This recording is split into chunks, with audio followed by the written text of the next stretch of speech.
Welcome back. You're watching All About Ads on NDTV Profit. Now, John Abraham, we know as a producer, actor, former model. But what many of us weren't aware of was that he is a former media planner. Now, how that's really translated into how he's positioned himself is what we'll be talking to him. He's, of course, recently become brand endorser for Philips. So have a look at that before we catch up with him.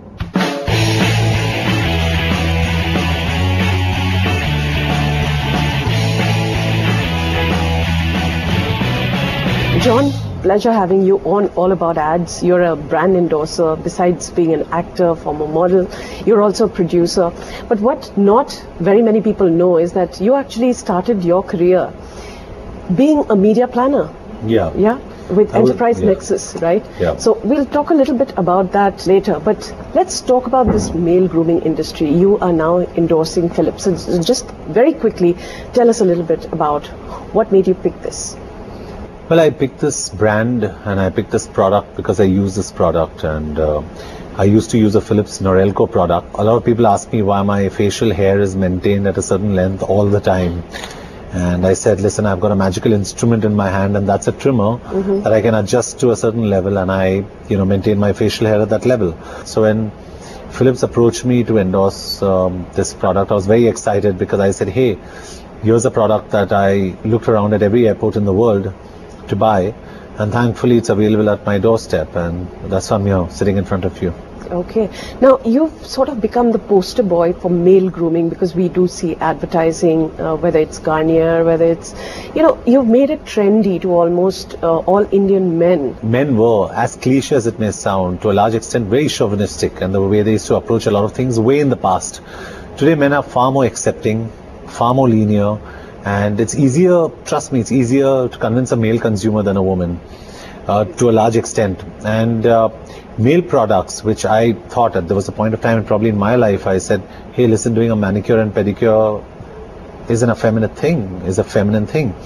But today men have understood that grooming is a very important part of lifestyle. Grooming is a very important way of life. And if you really don't groom yourself, you're never going to be part of a social spectrum. And if you've got grooming capabilities and technology right at your doorstep, then so might as well use it. Talking about brands and the fact that you're endorsing something like this, let me get back to what we brought up, the fact that you began your career being a media planner. How much of that experience has really shaped how you pick the brands that you do, how you position yourself? Being a media planner has helped me completely. I select my brands because of the advertising background that I've got. I am a bike lover, for example. I'm a fitness person. I love football. So I decided the day I became an actor, consciously or even subconsciously, that I want to position myself in the mind of my consumer as a biker. So I did Dhoom. I wanted to position myself in the mind of my consumer as a football player. So I did Goal. I wanted to position myself in the mind of my consumer as a fitness person. So I did Dostana, or Jism for that matter of fact. And every film that I've done has an element of body. And this, somewhere down the line, has seeped down into the bloodstream of my target group, or the general audience who don't even watch my films, that John Abraham stands for fitness. John Abraham stands for bikes or motorcycles. And John Abraham stands for football. He loves football and he can play the game well. I got this across. So similarly for brands, I endorse brands that I believe complement me in terms of my brand positioning in the mind of my consumer. So whereas there is an X and a Y axis which you have on your SECs, on your socioeconomic class, I also think on a three-dimensional way. So there is also a Z axis which I try and get a three-dimensional effect to the way John Abraham needs to be presented to his audience. It cannot just be a flat image of John Abraham. It has to be an all-round image. That all-round image comes because you have your two-dimensional image through your films. Your advertising has to provide that third dimension. So your advertising complements your films, and your films complement the brands you endorse, which is why I endorse a motorcycle brand, a motor oil brand, because it's my bike. New Castrol Power One with power release formula. I'm a bohemian, I'm a traveler, so there'll be a traveling brand of bags, suitcases. और भागते हुए तो और भी अच्छा लगता है. He's right. We should get one. Style बड़े काम की चीज है. Sky bags. I love wildlife, so I endorse a wildlife channel today. I love, you name it. I love grooming, so I endorse 2 grooming brands today. बाकी छोड़ो. Just believe what you see. New Guardian MPower Light. Take care. So everything is associated with my mindset and the way I want to be positioned in the mind of the consumer. It's incredible to hear you talking almost in third person about who this John Abraham should be. But I think that's important because when I look at myself and I look at myself from the outside, I really dissociate myself from John Abraham, the actor. And I treat myself as a separate entity and I say, how am I to market this brand? This brand exists for me. How do I go ahead and market this brand? What are the USPs of this brand? What are the strong points? What needs to be upped in this brand? So I just look at it completely as a consumer, as an advertising person, as a film producer, as a film director, and as an audience. So in all this, you need to be packaged. Now I want to talk a little bit about celebrity management. You've been signed on by, if I'm not mistaken, Madison, right, Yep. for 3 years. Is it as organized as it appears to be? Let me explain to you.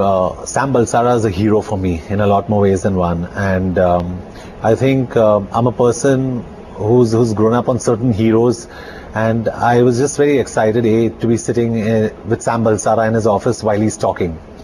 So I'm one of those guys who's like a child in a candy store. When I came for your awards, I had Kumar Mangalam Birla on one side and Anand Mahindra on one side, and for me that was very special, So the reason why I'm at Madison to a large extent is Sam Balsara.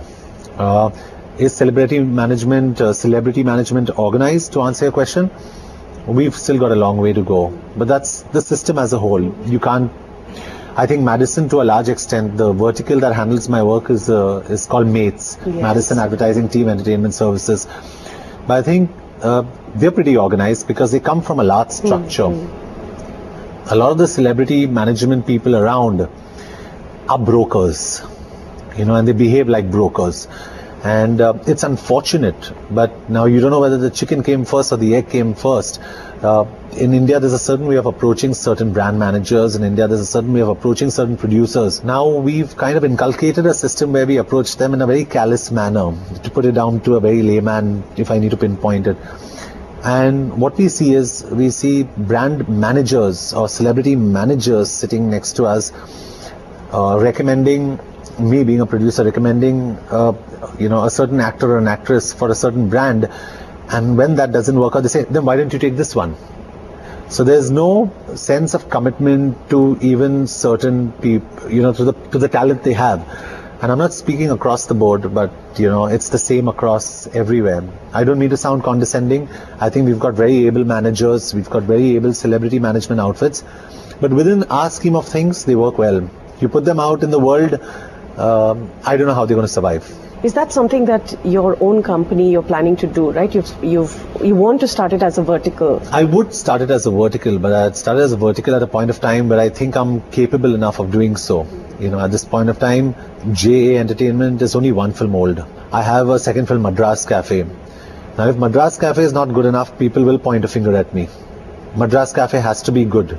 It's a political thriller, so it can't be a laughable, sweet romantic comedy like Vicky Donor, but it has to be good in its own space. So once I prove myself with my films, then only will I look at, probably handling other talent. Now how do I do it? I just handle talent by, launching newcomers like Ayushman and Yami. And I'd wish to do it that way at this point of time. And you've done a great job at that. Yeah, I think, I just believe and I look at myself as a facilitator. I think the boy has immense talent, and if there is someone who can just make sure that the world sees his talent and gives him a platform, he's there. Okay, let's talk about advertising, because Sure. This is a show about advertising. For me personally, it was watching those ads on DD in the 80s. Can you recall the first ad Of that you course, saw? of course, there's so many. Washing powder Nirma was Nirma washing powder, Washing powder Nirma, washing powder Nirma. Nirma was Asia's largest washing powder brand, and it's as a case study in your Ogilvy and Martha books if people choose to read it. Vico Vajradanti. Suddenly you see the IPL today, they've repeated the same commercial again, Vico Vajradanti. I don't know whether you've seen Iconic, the IPL. yes, absolutely. It's iconic. One of the most path-breaking campaigns was Liril.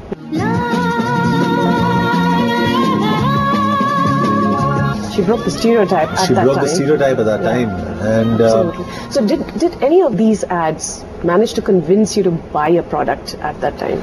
I tell you what had convinced me to do what I'm doing today. Bombay Dyeing, Dream Lover. And somewhere down the line, when you heard the girl saying, every night I hope and pray Dream Lover would come my way. Was that Karan Kapoor, right? The handsomest man ever. Yeah, that's true. Karan Kapoor is the handsomest man ever. Man so smart with a dashing style will take me in his arms tonight. When you look at him, you realize like, oh my God, this guy is so good looking. And I said, listen, I want to be a Dream Lover guy one day. And I took part in a competition that was Glad Rags run by Bombay Dyeing. And I ended up being the Bombay Dyeing, model by the end of it. But unfortunately, that campaign ran out, the Dream Lover campaign. I wish it did exist and I would have been part of history. That campaign is epic. And I don't think anything can touch that campaign for a guy who aspires to be or look like Karan Kapoor. Can't let you go without asking, online boom. We're talking about social networking sites. What does that do to celebrity communication, visibility? How has marketing of celebrities changed with the advent of social networking sites? I think if you're talking about Twitter, Facebook, Instagram, they're very effective. Okay, let's face it, they're very effective. I personally am on Instagram. But you're not very active. I'm on Facebook, I'm on Twitter. Yes, but I came on after a lot of inertia. And I've come on only for a certain shelf life that I made very clear to my audience. Like, listen, I don't know how long I'm going to be here for. I'm going to test this out and I'm going to go away. I was very clear that when I came on also, that I'm not sure whether I would even come on. But speaking about that, how effective is that? Very effective. How are we handling it as celebrities and communication? Not well. Why do you say that? We don't handle it well. You need to see tweets to understand where I'm coming from. Actually, I have. That's why I'm asking. So the tweets will substantiate my answer. But we really don't handle ourselves well.